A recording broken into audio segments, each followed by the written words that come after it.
What's up, y'all? I'm at the gas pump. I had to go. My loved one in the hospital, so it was pretty hard to get some sleep last night.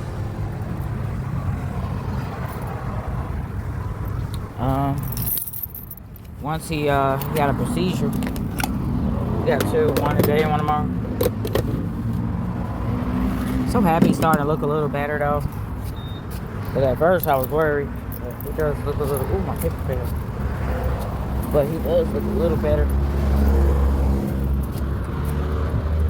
But I feel tired, so I came home and took a shower. I'm exhausted. I'm just tired.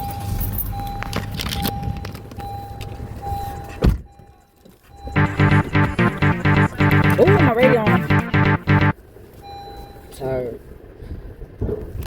Trying to cover base, like I caught a little bug in the hospital. Nurses opening the door, back and forth. And I'm trained, bro. So I'm gonna get me, I don't know, I may mess around, but I don't know. I feel kind of under the weather, but then it's like, I feel like I just need some watermelon juice or lemon. So hold on, y'all. I'm gonna go walk in and get my juice. What's up, y'all? I'm trying to keep up, Maybe that birthday celebration got me one. Do I recommend you take a week celebration? Yeah, do it. You only got one life to live. If you can take a few years of celebration, do that too. Yeah, I don't know. I just had to come here and get me something. I got me a little lemon and honey and watermelon. Hopefully I can keep me kind of hydrated because, you know, when you're in those hospitals and stuff, you know, you gotta keep your mask on. And then they leave the doors open. Imagine you sleeping without your mask and then the door open. It's not the common courtesy no more. They got mad at me because I used to work there. When I worked there, it was about courtesy and patience. So when I see them not doing what they used to get on us about, they would look at me funny. I say, "Oh, you're worrying about the visitors." I said, "I wish you were worrying about the patients, like you're worrying about the visitors, because my brother bust out of here and he died 2 weeks later.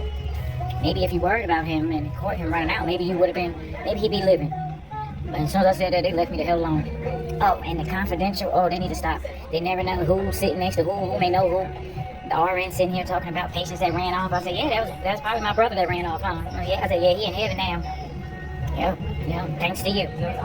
But it's okay, I'm not gonna let it get to me. It could be very depressing, y'all. Don't let none of this get us. Let's pray and keep strong. I'm drained out, y'all, but I want some lettuce and Vietnamese noodles right now. So I'll probably take Brad Boulevard. I've been eating 2 slices of pizza. I ate like 4 slices of pizza last week. I mean, pizza was good now, but I'm gonna get the Vietnamese noodle and the lettuce. But I just hope they don't put a lot of meat in it. I don't like a lot of meat. I'm just trying to make sure I keep up with this content because I ain't gonna lie, I'm ready to go back to sleep. When I get back to the hospital, I'm going back. I had to go home. Every time they get a loved one in the hospital, I gotta go home, at least take a shower, check my mail. We got the city of Fayetteville coming to look at the yard, so we got the yard cut. I called the lawnmower guy to see if he can come do my property too, because he did a pretty good job. I know he's gonna cost about $200 to $300, but it's worth it, you know. And that's about it. The owner looked at me, he's like, "You okay?" I'm like, "No, I ain't okay. I'm tired as hell. I'm tired, y'all." But let me go finish talking to my friend because I don't get to talk to him. I upload when I get to the next spot. I don't know what I'm doing. If I'm getting Jamaican beef patty or if I'm gonna get my Vietnamese noodles. See, that's the fat cells start kicking in when you start thinking about that Jamaican beef patty with the cocoa bread. You know what I'm saying? Wait, don't put the oxtails with it. I was about to do it. I said I'm about to go to this hospital, so I ain't gonna want to eat up again. I'm gonna eat before I get in there and then have little knickknacks because I don't want to eat nothing big and I brought Lysol spray for his room. I brought him Dove soap, Dow soap. I brought him a new outfit. Gave him a bath this morning. Gave him a bath last night. So we ain't doing all that dirty.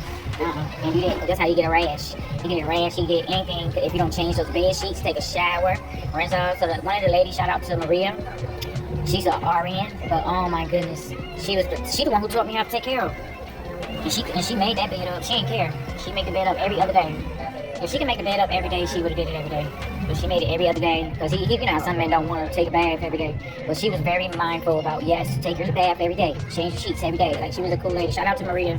She's an RN, very wonderful lady. I think she was on 3 South. I don't know if I was on 3 South. I know he was on 1 North. Shout out to Miss Lee and Marlene and a few other 1 North workers. I mean, they're all amazing. Some of them amazing. I ain't gonna say all, but some of them could be forgot where they, you know, where they were at. And I was like, hey, honey, I could have got your job for what you just said because you don't know what they could have did to me. I'm still traumatized by the whole situation. But it's gonna be okay. But I get back with y'all when I get to the next spot, okay?